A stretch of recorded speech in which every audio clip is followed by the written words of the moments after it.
What's up guys, in this video I'm giving you my top 3 exercises to build your shoulders, alright? You want to build nice round shoulders, especially for naturals. It's actually the biggest challenge, especially for me. Shoulders have always been my weak point. But when you're natural, comparing yourself to someone that is enhanced, you will get discouraged. So don't get discouraged, and remember that as a natural, it's gonna be very hard to get that 3D look, but using those 3 tips and 3 exercises that I'll give you, you'll do your best to get there, alright? So as you see, my shoulders are pretty much my weakest body part, but I was able to bring them up a little bit, especially in terms of rear delts. I mean, you guys won't see much right now, especially that I'm super flat and a few weeks out of my bodybuilding show, or natural bodybuilding show. So let's jump straight into it.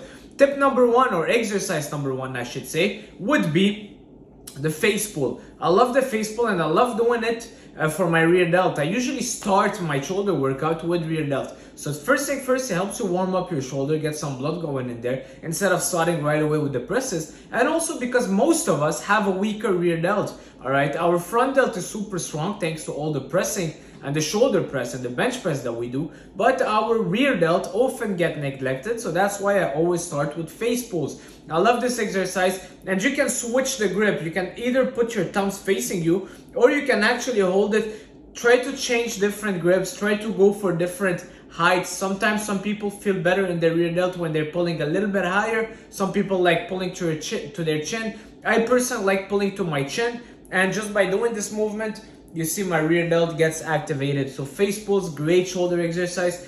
I used to be also a big fan of reverse flies. I really love them, but it's an exercise that is very easy to compensate and start training your traps instead of your rear delt. So that's why I would go with face pull for my number 1.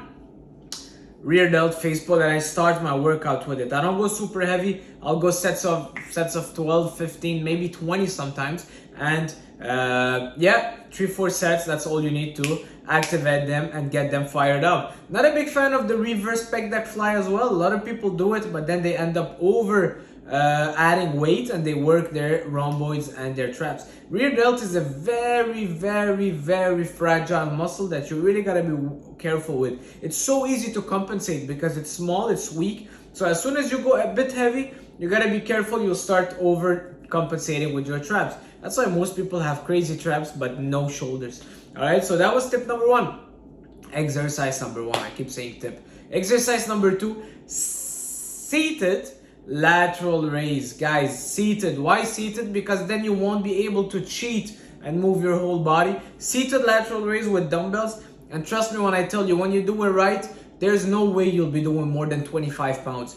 All right, do it right with a pause, You don't need to hold here, but pause at the bottom instead of just swinging the weight. Pause at the bottom, keep your neck straight, and doing it seated is just gonna get those side delts on fire. I actually never really felt my side delts before doing that exercise. I saw Jay Cutler doing it in one of his videos, and let me tell you, today I actually did them and they were pretty pumped.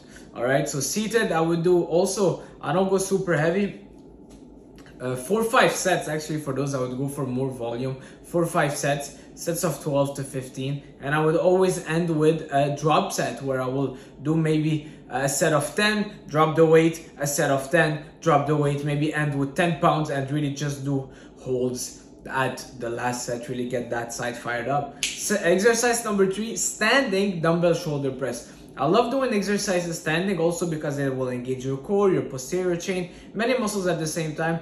And doing your standing shoulder press, you'll feel your shoulders a lot more than doing it seated. It might sound crazy, controversial. You'll be like, why?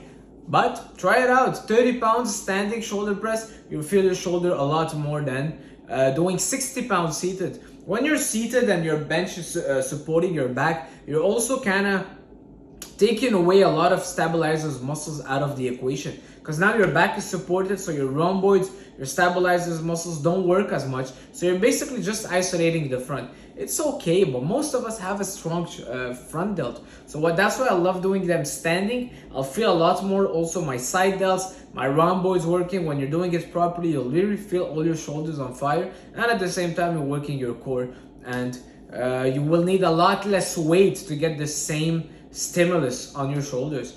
All right, so those are my top 3 exercises. If I had to add one, it would be Actually, that's mostly what I do. It would be the standing reverse flies for my rear delt. I really emphasize the rear delt because that's what's gonna give you that 3D look and those round shoulders. So that's pretty much it, my top 3 exercises. If you have any questions, let me know down below. If you like that video, leave a like, leave a comment, and I'll see you guys soon. Ciao!